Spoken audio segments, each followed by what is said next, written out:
సరే, ఇక మనం మిడిల్ ఈస్ట్ లో పరిస్థితులు చూసుకుంటే ప్రస్తుతం అమెరికా ఆయుధ నిల్వలు తగ్గిపోయాయి అంటూ కూడా ఒక రహస్య సమాచారం బయటకు రావడంపై ట్రంప్ కూడా ఆగ్రహం వ్యక్తం చేయడం జరిగింది. ఇరాన్ తో ఘర్షణల పర్యవసానమే ఈ ఆయుధాల కొరత అంటూ కూడా తెలుస్తోంది సార్. దీనిపై అమెరికా సైనిక సన్నద్ధతపై ఒక అనుమానం కూడా వ్యక్తమవుతోంది. దీనికి సంబంధించి మీ విశ్లేషణ? అంటే యాక్చువల్ గా అమెరికా అగ్రరాజ్యం అని చాలా మంది తెలుసు, కానీ జియో పాలిటిక్స్ లో అమెరికా ఆయుధ వ్యాపారి అంటారు. అది వాస్తవమే. ఎందుకంటే అమెరికా అనేది ఈ ఆయుధ వ్యాపారంలో అగ్రగామి. ఇజ్రాయిల్ టెక్నాలజీ, సాంకేతికమైన టెక్నాలజీ, రక్షణపరమైన టెక్నాలజీ అన్న ఇజ్రాయిల్కి ఎలా ఉందో ఈ వ్యాపారంలో అంటే ప్రతిదీ ట్రేడ్ మీద ఆలోచిస్తారు వాళ్ళు. అంటే ఒక ట్రేడ్ ఎట్లా చేయాలి, రెండోది మనం ఎట్లా బలోపేతం అవ్వాలి. ఇప్పుడు అటు గతంలో వచ్చిన అటు ఇరాక్ యుద్ధం కానీ, గల్ఫ్ యుద్ధము, తర్వాత జరిగిన పరిణామాలు, తర్వాత ఇప్పుడు లేటెస్ట్ గా జరుగుతున్న అంశం, ఇవన్నీ కూడా ఫైనల్ గా అమెరికా టార్గెట్ ఏంటనేది అందరికీ తెలుసు.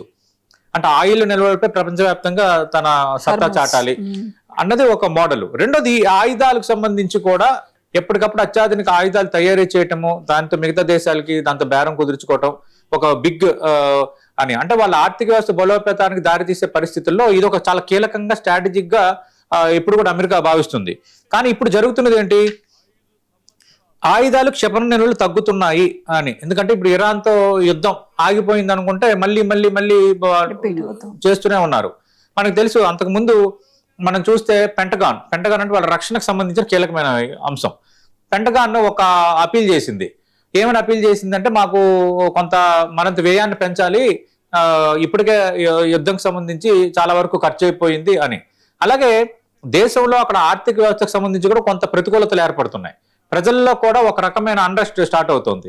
ఏంటి, విపరీతంగా యుద్ధాల పేరుతో నువ్వు డబ్బులు ఖర్చు పెడుతున్నావు, మా భవిష్యత్తు ఏంటి, మేమెందుకు పే చేయాలని ఆ తరమైన ధోరణి స్టార్ట్ అయింది. ఈ పరిస్థితుల్లో ఇప్పుడు వచ్చిన ఈ వార్త, క్షిపణుల నిల్వలు ఆయుధాలు తగ్గుతున్నాయి అనేది కూడా ఖచ్చితంగా ఇంట్రెస్టెడే. తమ దేశం వద్ద భారీ స్థాయిలో ఆయుధ సంపత్తి ఉంది, కొరత ఉంది అన్న పరిస్థితిని అయితే ట్రంప్ అయితే ఖండిస్తున్నారు.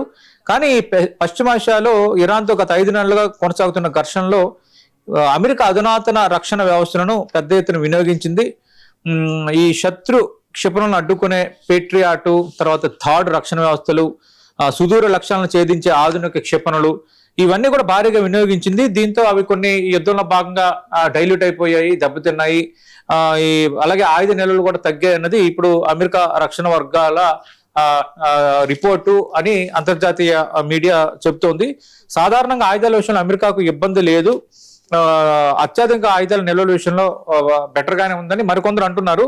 కానీ ఒకటి మాత్రం నిజం, అత్యాధునిక క్షిపణి నిల్వలు తగ్గితే భవిష్యత్తులో మరో ప్రాంతంలో ఆకస్మికంగా భద్రతా ముప్పు ఎదురైతే మాత్రం అమెరికా సైనిక సన్నద్ధతపై ఆ ప్రభావం పడే అవకాశం అయితే ఖచ్చితంగా ఉంది. ఇప్పటికే ప్రపంచంలో పలు ప్రాంతాల్లో అమెరికా సైనిక ఉనికి కొనసాగుతున్న నేపథ్యంలో ఇది అనేక సవాళ్లకు కారణం కావచ్చు. ఎందుకంటే మనకు తెలుసు, అమెరికాకు సంబంధించిన సైనికుడు దుబాయ్ పైన ఎందుకు అటాక్ చేస్తుంది ఇరాన్? దుబాయ్ పై కోపం కాదు, సౌదీ పై కోపం కాదు, అక్కడ ఉన్న అమెరికా ఎయిర్ బేస్లపై అటాక్ చేస్తారు. అంటే అమెరికా ఏంటంటే ప్రతి పోర్షన్స్ ని వాడుకొని ఒక వ్యూహాత్మక రక్షణాత్మక వ్యూహాన్ని అనుసరిస్తుంది. ఇప్పుడు ఇవన్నీ కూడా కొంచెం ఇదే కరెక్ట్ అయితే ఇవన్నీ కూడా ఇబ్బందికి దారితీసే అవకాశం ఉంది. రెండోది, ఈ అమెరికా ఆయుధ నిల్వల పరిస్థితికి సంబంధించి రహస్య సమాచారం బయటకు రావడం పైన కూడా ట్రంప్ సీరియస్ అవుతున్నారు. దీన్ని ఎవరైతే వెల్లడించారో కఠినంగా శిక్షిస్తాము, దేశ భద్రతకు సంబంధించిన అంశాలను లీక్ చేసిన వారిని విడిచిపెట్టబోమంటున్నారు. అంటే మరి ఆ సమాచారం తప్పని అదే ట్రంప్ అంటున్నాడు, కానీ ఇది ఎవరు లీక్ చేశారు అంటున్నాడు. నిజంగా లీక్ చేశారంటే వార్త నిజమని ఒప్పుకుంటున్నట్ట ట్రంప్? అలా లీక్ చేసిన వాళ్ళని శిక్షిస్తున్నా అంటే దాని అర్థం ఏంటి? ఇండైరెక్ట్ గా ఒప్పుకున్నట్ట. కొంచెం ట్రంప్ ఇందులో వ్యూహాత్మక లోపం అయితే కనిపిస్తోంది. అందుకే ఈ ఆయుధ నిల్వలను పెంచడానికి కొత్తగా అమెరికాలో ఒక 31 తయారీ కేంద్రాలు ఏర్పాటుకు ట్రంప్ సర్కార్ ఆలోచన చేస్తున్నట్టుగా కూడా కొన్ని వార్తలు వస్తున్నాయి. మళ్ళీ కొత్తగా తయారీ కేంద్రాలు ఏర్పాటు చేసి ఆయుధ సంపత్తిని పెంచాలి, అలాగే మరింత నిపుణులను మనం హైర్ చేసుకోవాలి వివిధ దేశాల్లో అన్న ఆలోచన కూడా చేస్తున్నారంటే ఖచ్చితంగా సమస్య అయితే ఉంది అన్నది వీటన్నిటికీ ఇండికేషన్. రైట్.